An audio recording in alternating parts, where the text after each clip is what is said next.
Hi again, Scott from ActiveShock. Hey, I'm back at my undisclosed location here with my 1995 Camaro. In my last video, we went through how to install the hardware in the vehicle, the shocks, the controllers, and how to wire those up. In this video, we're going to go through the software tools, how you connect to the master ECU, how you use the troubleshooting screens, what the status monitor screen does, and also some of the calibration screens to get you familiar with the software so that your installation is easier. So, hey, why don't you say we get started? You might recall in my last video I showed you that we mounted the master controller to the console of the vehicle. I've connected my USB cable to that controller, and I've connected it to my laptop, which I've placed in the passenger seat here. It's probably worth mentioning that if you're going to be doing any software work on the vehicle probably should not be in motion when you're doing that. So I'm sitting here comfortably in the passenger seat. I'm going to flick that key on, and I can tell that my system is operating properly because my status LED is now green. So I've got my USB cord here connected to my PC, and I'm ready to begin. So if I go to my home screen here, I've actually created an icon on here for the software. So I'm going to double click on that and fire the software up and take a closer look inside.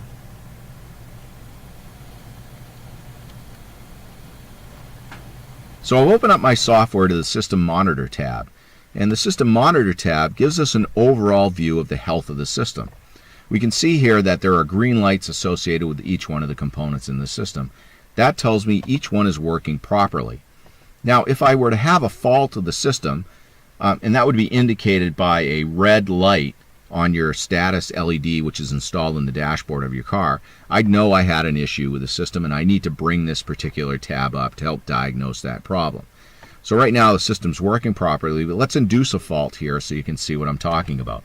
So I'm going to reach back and just disconnect one of our nodes here from the master controller. And there we go. I've just disconnected the left rear node. And because I've disconnected it from the master, I've taken power away from that corner. And by doing so, I'm showing all the components aren't working now because there's obviously no power to any of them. I've also got a status LED light on the dashboard that's now gone red. And I can tell that in my System Detail tab, it shows me that my dashboard status LED is actually red now, so I've definitely got a fault with the system. So if I go back to my Monitor tab, I can diagnose that problem by going to my fault log. And in my fault log here, I can see it. Yes, I've got an active fault. It's in my left rear, and it's telling me my controller is offline. So there's no power going to my controller at this point. So how can I correct that? Well, I already know what the problem is, so I'm going to reconnect that corner. And my fault should clear, and it does. If I go back to my Monitor tab, I can see that now, yes, in fact, my left rear shock is back online and everybody's happy. I've got green lights all the way around. If I go back to my System Detail tab, I can see that, yep, my dash LED went back to green, and of course it's corresponding to the one that's in the car, so everything is working the way it should. In this tab, I can also take a look at other components that are in the system that are not shown on the monitor page, and that would be the ride selection switch. So right now I'm in track mode. I can switch that down to street mode, and you can see it corresponds with that change that I just made with the switch in the dash. Back up to performance mode. So that tells me my switch is working properly. Lastly, here for sensors, I have my steering wheel position sensor, and there's a slide here that says, whether I'm moving left or right. So I can actually steer that car left or right here. Go right first, and I can see that we're moving that steering wheel, and then back to the left. You can see that that slide is actually moving, corresponding with a change in that steering wheel position. I can also look at the master controller code revision and the supply voltage to the master controller. I need a healthy battery in order to run the system, and if my battery is too low, my system's not going to function properly.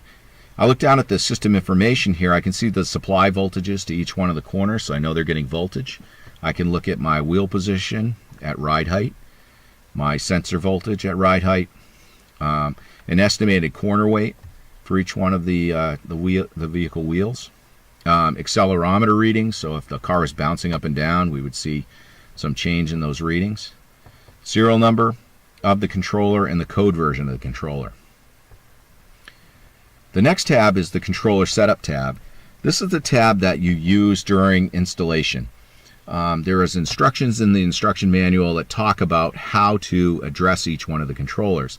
The master controller needs to know where you installed your controller, so that it knows that when it sees a command from that controller, it's coming from the left front, for instance.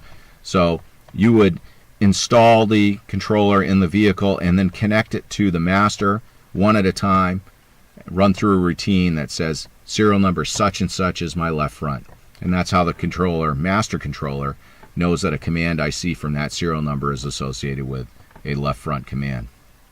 You go through that for all 4 controllers. And again, that's outlined in the assembly instructions. The last tab we're going to talk about in this video is the vehicle setup tab. And again, if you've installed the system in the vehicle, you're familiar with this tab already and the worksheet that's associated with it. Here we're collecting information about the vehicle itself so that we can tell the software what this vehicle looks like. For instance, what the shock motion ratio is, what the coil spring motion ratio is, what the coil spring rates are, their free length, their installed length, what we're seeing for wheel position sensor readings and voltage at full extension and at full compression, and also the wheelbase of the vehicle. All this information is very important in that it helps us configure the software for this particular setup. What's interesting about this tab is when you make a change to your vehicle, like you change from 650 pound springs to 550 pound springs, you go ahead and make that change in this table, and then you would actually write those values to the controller. So I could come back here and say, okay, I'm going to change. In this case, I have 650 pound springs. I could put 550 pound springs in here.